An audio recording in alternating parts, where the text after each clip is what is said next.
Hello everyone, I am Nishant along with my teammate Sachin. We are opening the debate on digital divide against the agenda that the widespread use of information technology is creating a digital divide that will cause inequality in our society to grow rapidly. Let me start with a brief introduction of what digital divide is. In this digital era, everyone is connected to everyone else via internet or cellular network over multiple platforms like smartphones, digital TVs, laptops, tablets, etc. These technologies are called information and communication technologies or ICTs. But do you really think that everyone in this world has internet access? I guess no. A few days back, I was reading about the tribes of Andaman and Nicobar Island and was wondering how they are able to live in huts with no electricity, no modern machines, and obviously no internet. On the other hand, there are people like you and me who have internet access 24/7 and are communicating like never before. Although there are many complex definitions out there, but I would like to stick to a simple definition by Merriam Webster that digital divide is the economic, educational, and social inequalities between those who have access to computers and online access and those who don't. Since there is a wide variety of ICT, that their capabilities are countless and these technologies are evolving rapidly, so there is no particular way to measure the digital divide. Internet usage is one of the most used indicators of the digital divide between countries. Initial studies on the digital divide have been made in the United States, and over time, many national and international institutions showed interest in this area and have based their studies on different variables in order to measure the digital divide. Since information society is multidimensional, many index measures were developed to compare levels of information society index such as digital opportunity index, ICT opportunity index, digital access index, mobile or internet index, and so on. But I would say that we can analyze the digital divide on the concept of who with which characteristics connects how to what. Who is the subject and can be anything like a person, organization, hospital, school, etc. The characteristic to distinguish the divide can be income, education, age, geographic location, motivation, etc. And to what does the internet connect can be any of the ICT like fixed or mobile, internet or telephony, digital TV, broadband, etc. To get a broader understanding of the agenda, let's understand what is digital literacy. I remember when I was in a school, one fine day I was sending an email to my professor from my PC and my mom asked how to send an email and I replied, I really appreciate your curiosity, but whom do you want to send the email to? I was so sure that she would hardly know any person with an email address. And she was like, I just want to learn how to operate this machine and how to write a document. And then when you will go out of town for higher education, I will send you emails and photos. She learned everything in a very short duration, and in no time, she had an email ID and an Orkut profile. She is a quick learner, critical thinker, although not proficient in speaking English, but understands well enough. With her joint efforts and lot of practical knowledge, she is now up to the stage that she is managing all the social handles actively, be it Facebook, WhatsApp, Gmail, and whatnot. And she does it all on her smartphone.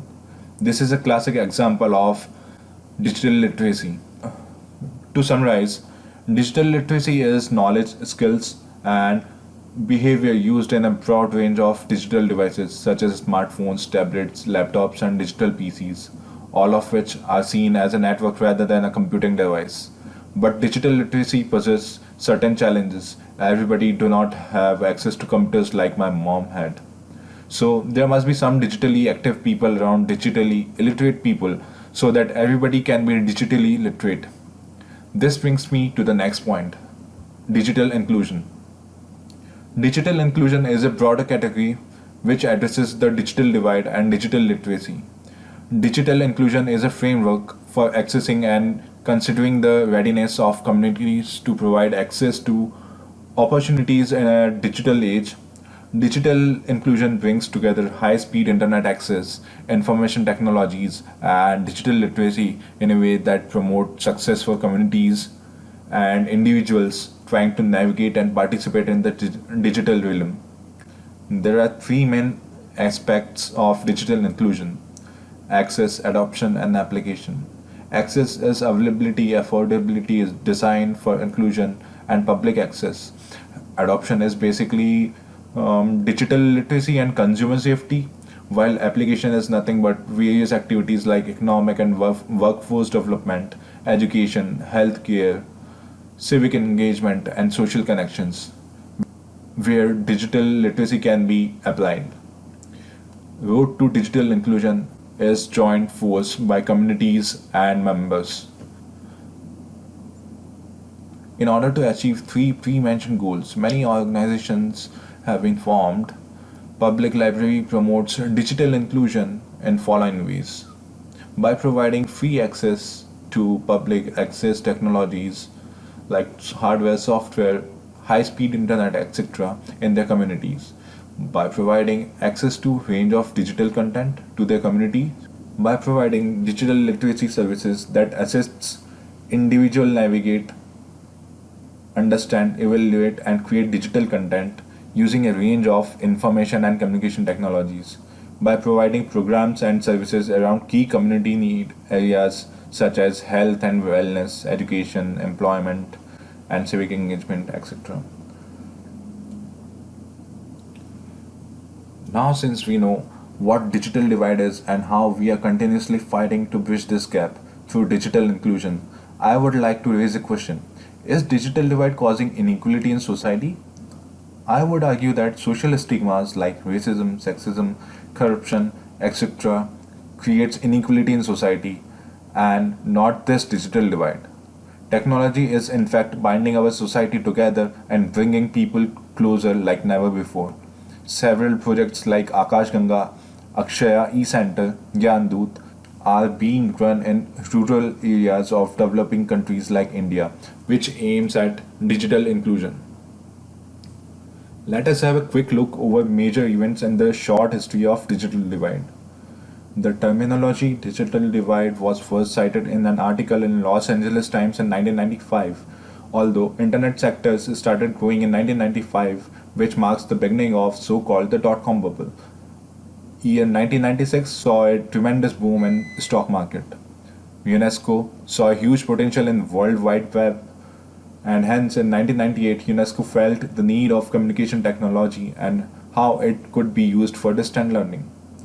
The National Telecommunication and Information Administration published a series of four reports between 1995 and 2000 called the Falling Through the Internet series. The one in 1999 brings up a report defining the digital divide, specifying the fact that 40% of American households had computers.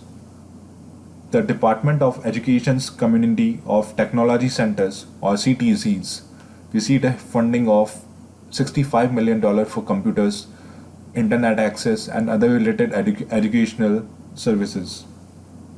Year 2002 saw the burst of dot-com bubble.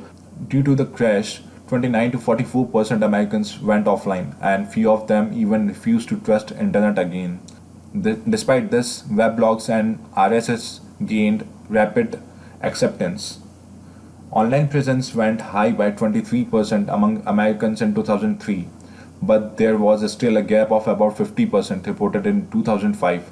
The gap between higher income group and lower income group who didn't use internet at all.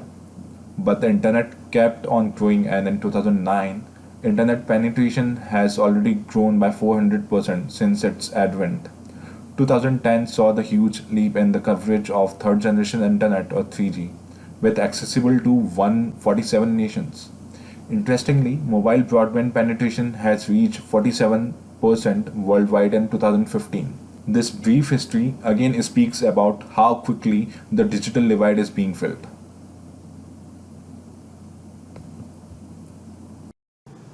Hi, my name is Sachin, and let's talk about some implications that used to exist in digital divide. Digital divides were considered hard to bridge for mainly two reasons. First, they were rooted in structural inequalities. The poor have less access to information, communication, and technologies because they are poor and probably less skilled. ICT strategies had recognized this by placing emphasis on affordability and capabilities as well as connectivity. But the problem was deeper. It means that digital divides can't be addressed by digital policies alone. To bridge them, we also need to bridge the structural inequalities that underpin them. Second, they were moving targets. Access and uses in developing countries or in poorer rural communities were growing fast, and so was the technology and enhancements. This meant that the other side of the divide was always moving further distant. And the one way to stop it doing so would be to suspend investment and innovation, a moratorium that's neither sensible nor practical. Now we'll discuss about the reasoning behind the two major implications that we saw in the earlier slide. First one is lack of internet access. In that, we'll discuss about poverty in rural, remote areas. According to 2012 report on digital differences, only 62% of people in households making less than 30,000 a year use the internet, while in those making 50,000 to 74,999, that percentage jumped to 90. So money was deciding factor, but today internet and Wi-Fi services are available almost at every major city or at its outskirts free of cost. That's because the need for internet has turned into a necessity.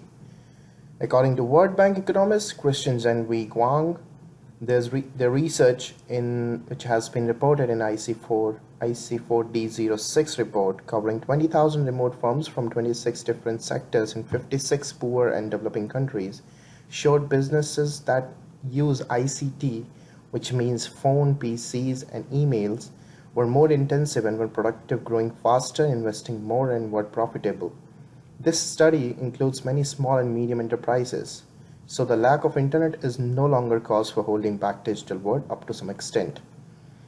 The second is lack of knowledge, which is further subdivided into gender bias, race, resource equity, and teacher bias. So there has been a knowledge difference between men and women since ages, and women are urged to follow men and men are urged to lead. There's no doubt about that. People from different castes and race are not provided with equal opportunities in acquiring knowledge. For example, in US, Massachusetts has 68% of white Americans who get admission in master's program in any university, largest among any other state in US. There has been a worldwide conception that resources and materials are unevenly distributed among the nations and people, keeping some ahead in terms of exposure to level of knowledge gained. For example, Japan is considered the most technologically advanced nation in various fields like automobiles, electronics, machinery, earthquake engineering, optics, industrial robotics, metal and semiconductors. And talk about teachers' bias, teachers and administrators holding the belief that the dominant or mainstream, presumably Europeans and North Americans, culture ways of learning and knowing are superior to ways of learning and knowing than other countries. All these factors are argued by the fact that Asia has the largest intellectual quotient among global talent scale, and Asians occupy 72% of the world's top position in multinational companies, out of which 33% are women. So the world and its conceptions are changing, and it is all effect of digital advancement and growth that took place in the last 2 decades, bringing people forward and together. The third reason can be considered as a denial of access. Children's Internet Protection Act that requires use and filtering of softwares to block access to websites with offensive photos and materials in order to participate in E-Rate program. National Coalition Against Censorship that filters limits the free exchange of ideas among people, and egregious blocking, which is filtering by a specific keyword and results are always scrutinized. This is very much indeed a hurdle, but it is to restrict the misuse of the digital world and not actually stop its growth and endearment. The denial of access prohibits hackers and susceptible users from endangerment of their personal human rights and privacy intrusion. Let's talk about some global solutions which digital technologies has provided. First, as technology matters and today's differs from yesterday's. ITU commission chaired by a British diplomat called Donald Maitland and his colleagues expected innovation but did not anticipate its nature. They thought in terms of fixed phones, not mobile internet, of community facilities rather than the pervasive individual access that we have today. Since WSIS, the focus of concern about digital divide has moved from basic access at the level of communities to the quality of access available to individuals. From whether there is a fixed line in the village to whether there are mobiles in the household, how reliable and affordable they are, and what bandwidth is available to access internet through them. All of this is possible due to growth in digital world. Second point, which is like thanks to digital innovations and technologies, we now have a more disaggregated view of digital divides. There are important differences between the experience of most developing countries and those of least developed countries. Evidence in the ITU's annual ICT Development Index between capital cities, towns, and rural areas, between different social groups. The gender digital divide, which is apparent in many countries, has drawn increased attention and brought government and public services to work together and provide necessities to general public at any cost, thereby laying foundation for human equality. We know much better now than we were, and we are not dealing with a single undifferentiated phenomena but with a unified effort for growth. Third point is we are, or I should say we should be, much clearer than we were on causes. Indeed, all technologies are adopted first and fastest by those countries, communities, and individuals that have the money to afford them and the skills to make effective use of them. But later on, the profit in technologies are sold on a global patented scale. This contributes towards worldwide difference making, not just specific to a country. For example, first bullet train was manufactured in Japan, which is in Asia, but now it connects major European cities. So better infrastructure is deployed first and used most where use of it will generate most profit, but later it proves fruitful for the entire world. We are running after the cause to sustain humanity for thousands of years ahead, thereby bringing them close together as a group. Let's talk about some more global solutions, which are like economic equality. Schemes like foreign direct investment, primary education, educational investment, access to education, and government prioritization of ICTs have been actively initiated based on the technical advancements and innovation in a country and brought into effect.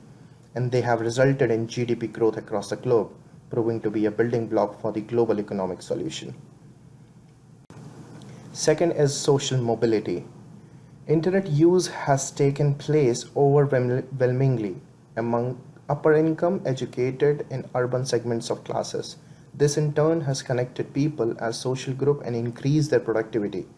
There has been a rising in mobile to mobile, tablet, laptop, which is PCs, local network infrastructure usage in billions of numbers over the last 5 years and forecasted to increase further and further, as you can see from the graph. The third and possibly the final advantage we'll talk about on a global scale is democracy. It can be interpreted as a correlation between democratic regimes and growth of the internet. Writers Gallian and Suarez argued that democratic political regimes enable a faster growth of the internet than authoritarian or totalitarian regimes. The internet is considered a form of e-democracy, and attempting to control what citizens say they can or cannot view is in contradiction to this. And last couple of years shows significant migration of few underdeveloped countries towards democracy scale of +10. You can see from the graph. This concludes our presentation, and we finally say that the widespread use of information technology is not creating a digital divide that will cause inequality in our society to grow up rapidly, rather is helping people from across the globe to connect, involve, and evolve with a sense of togetherness and unity. The future of humanity would grow darker without technology. Human and technology should go in hand. Thank you.